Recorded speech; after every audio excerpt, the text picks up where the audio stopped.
A beautiful young explorer vanishes during a dig and wakes up in a forgotten civilization deep in ancient America. Trapped in 400 BC, she's hunted by a nightmarish creature with glowing eyes and fangs like ivory. Through dark forests and stone temples, she runs for her life, until a mysterious warrior named Orin appears to save her. But even he fears what follows her. Haunted by visions and chased through a land torn by ancient wars, she realizes she's part of a prophecy she never chose. Shadows twist, walls whisper, something old has awoken, and it wants her. What happens next might never let her return. I wasn't trying to prove anything. I just wanted to get there first. The site was deep in the canyon near Santa Elena, New Mexico. The university team had run into delays, so I volunteered to scout ahead. It was quiet when I arrived. The wind was dry, the sun sharp. It felt like the kind of silence that watches. I was 23, fresh out of grad school, overconfident and still running on caffeine and ambition. My name's Camille. I had been obsessed with Mesoamerican civilization since I was a kid, so standing on top of a buried structure, map in hand, felt like fate. The scanner beeped, a hollow chamber beneath me. I swept away dust and found the corner of something man-made. Smooth stone. I brushed until my hands ached, until I saw the spiral. It wasn't carved like any glyph I'd studied. It felt older. Wrong, I pressed it, just a little. The earth shifted, then gave in completely. I fell straight down, but instead of rock or dirt, I landed on solid stone.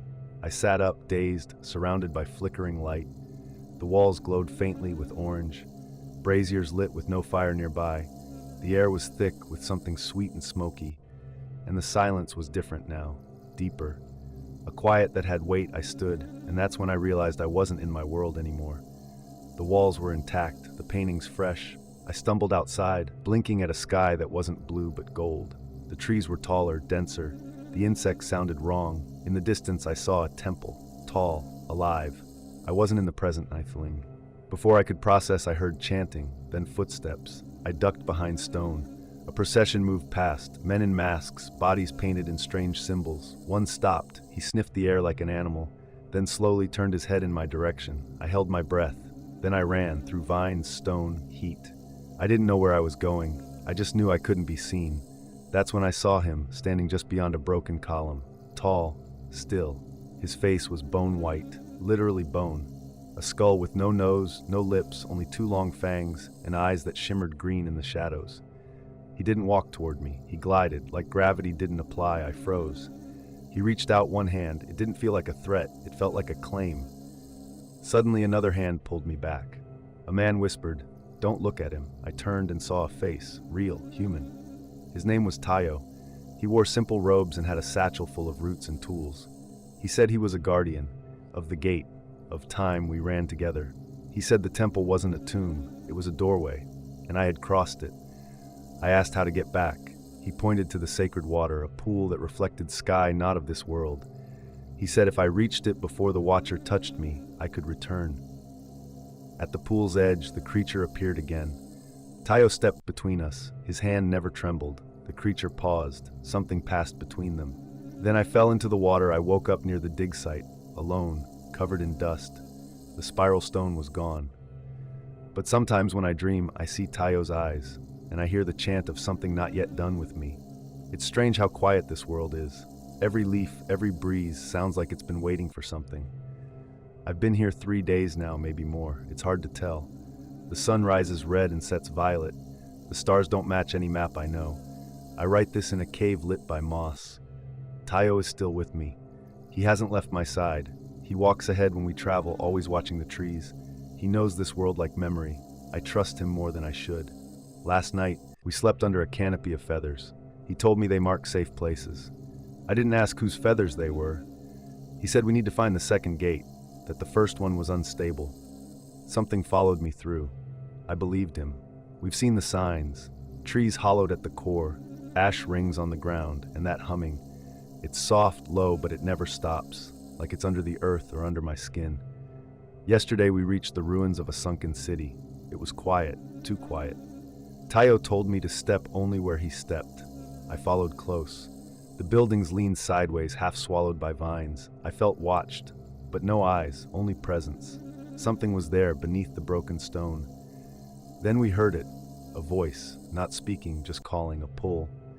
Tayo held my arm and said, "Don't answer, no matter what it says," but it didn't sound threatening. It sounded like my mother, like a memory I hadn't felt in years. We kept walking, then the air changed. He stopped and turned. Behind us it stood, that figure again, the same skull face, but this time taller. Claws folded like roots, no feet touching the ground. Its eyes were brighter, yellow, not green, and its mouth moved, but no sound came out. Tayo stepped in front of me again. He dropped a stone between us. It glowed white, pulsed once. The thing recoiled but didn't leave. It tilted its head, then faded behind the columns. We didn't speak until we left the city. That night, Tayo confessed he's seen it before, only once, and it never forgets the people it follows. We kept moving, my feet blistered, my sense of time vanished. The path narrowed, then opened into a clearing filled with carved stones. The second gate. He told me I had one chance. If I passed through, I might return, but the gate needed a name, not mine. A true name, one I never gave away. I whispered the name I called my childhood doll. The air split, the gate lit like sunrise. I stepped forward, but then I looked back. Tayo wasn't with me. He had stayed behind, smiling again, soft, distant. Like he already knew I'd make it. I woke in my tent. No cave, no moss, just my sleeping bag and a notebook open on my chest. The last page had a drawing of the gate. I didn't sketch it, and the ink was still wet. I left the site the next day. Gone back. But sometimes I wake at night, hearing the hum from beneath the floor, and every so often I say that name again, just to see if the air changes. It always does. After returning from the second gate, I tried to go back to normal. I took a job cataloging artifacts at a private museum in Colorado. The collection was small, mostly stone tools and clay tablets, but the back room held unprocessed finds from South America. No one had touched them in years. That's where I met Julian, a visiting researcher from Brazil. He was quiet, methodical, always wearing gloves. We worked together most days, sorting shards and labeling. One morning, he brought in a stone disc he claimed was found in the Andes. It had spiral etchings that made my chest tighten. I told him it resembled a gate marker. He raised an eyebrow but didn't ask more. That night, I stayed late to catalog alone. I laid the stone on the table and turned off the overhead light. I don't know why. Maybe I expected something to happen. Maybe I was waiting to prove I hadn't imagined everything. The disc was cool to the touch. It pulsed once, softly, like it responded. Then I heard a voice, low and cracked. Not in English, not in any language I knew, but I understood it. It said, "You crossed. You were not forgotten." I backed away, heart pounding. The lights flickered once, then steadied. The voice stopped. I locked the room and didn't tell anyone. For a week, things were quiet, but the stone never stayed where I left it. Each morning, it moved a few inches. Always facing the door, Julian noticed. He didn't seem surprised. One day, he asked me if I believed the gates were meant for one-way passage. I said no. He nodded slowly and said, "Good, because they've opened wider since last time." I didn't understand what he meant. Not yet. 2 nights later, I returned to the museum to retrieve my scarf. The building was dim. I passed the artifact room, and the stone disc was missing. I turned around and found Julian standing at the end of the hall. His eyes looked strange, reflective, not in a human way. He said nothing, just walked into the circle display in the central room, where stones had been placed in a pattern from an ancient ritual site. He stepped to the center and dropped something small. The hum returned. That low vibration, like the air holding its breath, I called his name. He looked up and finally spoke. "This body is not enough. We need more voice, more breath." Then he collapsed. For a second, the entire room bent, like the air around the stone warped inward. I rushed to him, but he was gone. Not unconscious. Gone. The police found no evidence of entry. No sign Julian had ever worked there. The museum said there was no record of his hiring. The lab logs were wiped, but the spiral disc was still there, still watching the door. Now I keep it locked inside a wooden case lined with salt. Every morning I check the case. Sometimes it hums. Sometimes I hear that voice again. Not calling, just waiting. I've left 3 jobs in 4 months. I don't trust buildings with stone walls. I don't know where Julian went, or if that was ever his name. But I keep dreaming of the stone circle. And each time I do, I'm standing inside it, speaking words I've never learned, words I somehow remember. It was supposed to be a quick research trip. Just 2 days with Professor Malden's team, collecting aerial scans of burial grounds near Kawa Valley. The field stretched wide with overgrown stones arranged in spirals. Nothing unusual at first glance, until I saw the marker. It looked like a flattened pillar, carved with a face missing eyes and a mouth. Something about it pulled me in. I took a photo. The image came out blurry. I cleaned the lens, took another, still blurry, only the face. Everything else was sharp. That night, we camped near the edge of the site. Malden went over notes with his assistant, Sarah. I stayed quiet, eyes fixed on the tree line. I thought I saw someone standing in the corn rows. Just a shape. Still wrong. The next morning, 2 artifacts were missing. Small stone pieces with spiral patterns. No footprints, no disturbance, just gone. Sarah said it might have been a fox, but I'd seen foxes. This didn't feel like them. On the last day, I wandered alone. The sky was heavy. The wind didn't move anything. I followed a row of stones deeper into the field, past what had been mapped, and there in the distance stood the same marker. But this time it faced away. I approached slowly. It was colder near it, the air tighter. My boots pressed into soft soil as I circled to the front. The face was different now. The mouth had opened. Not deep, just enough to be wrong. A thin crack, curved like it knew something. I heard footsteps behind me. I turned fast, but no one was there. I walked back quickly, trying not to look again. That night, Malden told me Sarah was gone. He said she'd wandered off and hadn't come back. I asked if he called for help. He said she did this sometimes. She'd return times. She didn't. By morning, half the stones were gone. Not moved, gone. The spiral formations now bent inwards. Malden didn't notice. I asked him if he remembered the pillar. He didn't know what I was talking about. I showed him the photos, the ones I took on day 1. The face was gone from all of them. I left early. On the way out of the valley, my phone turned off by itself. My car stalled at a gas station 30 miles out. While waiting for help, I checked my phone gallery. One photo had reappeared. The pillar, closer this time. No background, just the face and the mouth. I stayed awake that night. Every time I closed my eyes, I saw the spiral, not as a pattern, as a doorway, the kind you don't open, the kind that opens on its own. Weeks later, I got a postcard. No return address, no stamp, just one sentence written in tight handwriting. The mouth remembers what you forgot. I never told anyone else. But the image is burned into my mind, the marker, the mouth, and the watcher who was never caught in any photo, but I still see him sometimes, standing quietly just at the edge of the field, waiting for me to look too long again. My brother Aaron got a fellowship to study acoustics in old ritual architecture. He invited me to join him on a trip to Oaxaca, where he'd been documenting sound behavior inside collapsed temples. I thought it would be a quiet escape, a chance to reconnect, just hiking in equipment bags and open sky. On our second morning, we found a sunken site the locals called La Campana Hueca, the hollow bell. It wasn't on any map. It sat between 2 ridgelines, almost deliberately hidden. At the center was a stone circle. 11 slabs, all standing, weathered, but still balanced. In the middle, a shallow pit with spiral carvings. Aaron tested the acoustics with a hand chime. The sound didn't echo.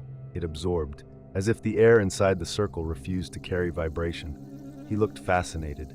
I felt strange, like something under the ground heard the tone and breathed in response. That night we camped nearby. I woke up to distant humming. I thought it was wind until I realized it followed a rhythm. I lay still, trying to match the pattern. It wasn't random. It was like a slow chant, not loud, just layered under the earth. Aaron slept through it. The next day, he lowered a mic into the pit and said something was interfering with the signal. I watched the readings. The waveform pulsed on its own, as if answering. He joked maybe the temple was singing back. I didn't laugh. A few hours later, I noticed a boy watching us from the ridge. No pack, no shoes, just standing. When I waved, he turned and walked into the forest. Aaron didn't see him. That evening, I heard 2 voices in the hum. One higher, one almost beneath hearing. It made my skin tighten. The third night, I woke again, but this time, Aaron wasn't in his tent. I found him standing in the circle, hands open, head tilted. He didn't speak. He was mouthing something. I called to him, but his eyes stayed locked on the sky. I stepped in to grab his arm. The second I crossed into the ring, the hum stopped. It was like stepping into silence, so thick it pressed against my chest. I pulled him out. He blinked hard, then looked at me like I'd interrupted something. He didn't remember leaving the tent. He didn't ask questions, just crawled into his sleeping bag and slept without a word. The next morning, our gear was wet. No rain, but every lens, every page was covered in condensation. Our batteries drained. His mic was missing. We packed quickly. I didn't want to look back, but I did. The boy was there again, watching from the ridge. This time, his head moved slightly in a slow nod. Back in the city, Aaron changed. He stopped listening to music. He spoke less. He would stare at walls for long periods, tracing shapes in the air with his finger. One night he left a message on my voicemail. Just 3 words. The bell listens. He doesn't speak now, not in any way people understand. He hums at night, and sometimes, when I'm alone and I hear it again, I hum back. Just for a second. Just to check if it still remembers me too. It was Alina's idea to visit the excavation site near El Paraiso. I had just flown in from Dallas to see her, thinking it'd be a vacation. Instead, she handed me a pair of gloves and said, "You wanted something different, right?" We hiked in, just the 2 of us and an old guide named Tomas. The site was half swallowed by forest. According to Alina, it wasn't officially registered. Locals called it Tierra Dormida, the sleeping ground. The central feature was a cracked dome covered in clay, half buried in the hillside. Tomas wouldn't go near it. He said the last person who broke the clay didn't return the same. Alina was fascinated. She studied the engravings and traced them with charcoal. I noticed most of the markings were symbols I'd seen in a museum in Cusco. The spiral again, always spirals. And one image, a figure with long arms and no face, just 3 eyes drawn vertically. That night, we set up a tent nearby. Tomas insisted on leaving before dark. He handed us 2 sticks wrapped in dried herbs and said to burn them if we heard voices. Alina laughed, but I kept mine beside my sleeping bag. Sometime after midnight, I woke up and heard soft breathing near my ear. Alina was asleep across the tent. I opened my eyes. Nothing was there, but the tent flap had moved. I stepped outside, quiet, slow. The trees were still. Then I saw it, a handprint on the dome. Fresh, clay still moist. No rain, no wind. Just one perfect print, right over the faceless figure. I didn't sleep after that. At sunrise, I told Alina we should leave. She said she needed one more scan. She took her equipment and walked to the dome. I stayed by the fire, boiling water for tea. When I looked up again, she was gone. I ran to the dome. Her scanner was on the ground, her gloves nearby, but no footprints leading away. Only the handprint had changed. It was larger now, stretched, almost reaching toward the ground. I shouted for her until my voice cracked. I searched for hours. By late afternoon, Tomas returned. He saw the panic in my eyes and didn't speak. Just walked to the dome, lit the herbs, and whispered something I couldn't catch. He handed me a small pouch of salt and said, "Keep this with you until the day you forget her name." I flew back alone. I gave the authorities what details I could. They said it was likely a disappearance. Happens in wild terrain. But they didn't see the dome. They didn't hear the breath. They didn't see the second handprint appear a week later in a photo I took with my phone. Now some nights I hear tapping, soft, rhythmic, from under the floorboards or the base of the closet. I check every time. Nothing's ever there. But my gloves from that trip are still caked in dust I can't wash off. I've tried. I still carry the pouch of salt. I still remember her name. But sometimes when I say it out loud, it echoes. Just once. Like someone else is repeating it back from somewhere deeper. Somewhere not meant for us. I met Corin during a hiking tour through the Atacama Edge. He was calm, older, full of strange knowledge about weathered stones and forgotten myths. We weren't close, but he'd always share stories near the fire. He mentioned a place he'd seen as a child buried under an old riverbed. Said it called to him in dreams. Months later, I got a message from him, a single photo. A cracked stone surface in the shape of a jaw. No words, just coordinates. I hesitated, but curiosity won. When I arrived, I found Corin waiting near a dried canyon with Alara, a linguist he had brought for translation. The air felt too still. The birds didn't make a sound. We descended into the riverbed. A path had been carved, spiral-shaped, leading us into a hollow chamber underground. It was damp, not from water, but from the way sound hung too long. The walls were lined with carvings of faces. Not human, not animal, just something in between. Alara paused and said some of them had been changed recently. Corin told us the site matched legends of a lost cycle. Civilizations wiped not by war, but by memory itself. The spiral was part of the ritual. I asked if he thought we should be there. He said we weren't the first, and probably not the last. That night we camped outside the canyon. Alara sat near the fire sketching symbols. Corin kept glancing toward the darkness as if listening. I heard nothing until I realized I hadn't heard myself breathe in a while. I exhaled hard, and the sound didn't echo. It vanished. At dawn, Corin was gone. No boots, no pack, just his flashlight lying face down near the canyon wall. We searched for hours. Alara found a path we hadn't seen before, narrow, winding through jagged stone. We followed it, hoping it led somewhere. What we found was a chamber shaped like a rib cage. Inside stood Corin. He was facing the wall, whispering. When we called his name, he turned. His face looked blank, like all the features had been washed smooth. His eyes were open but didn't track movement. He spoke, but his voice wasn't his. It echoed behind itself, like two versions layered imperfectly. Alara pulled my sleeve. We needed to leave, but when we turned around, the exit was gone. The chamber had shifted. I touched the wall. It was soft, breathing. Corin stepped closer and whispered something that didn't reach my ears, but I felt it in my chest. The words sank into my ribs and stayed. We lost time. We must have. When we escaped the chamber, the sun had moved far past where we left it. Alara didn't speak on the way back. She just traced the spiral into the dirt with a stick over and over. I never saw Corin again. His tent, gear, passport, they were left behind, but no record of him exists anywhere now. Alara left academia. She sends me stones sometimes, wrapped in black cloth. She never includes a note. Now and then I feel something pressing against my memory, like a word I've never known but always understood. And when I close my eyes too long,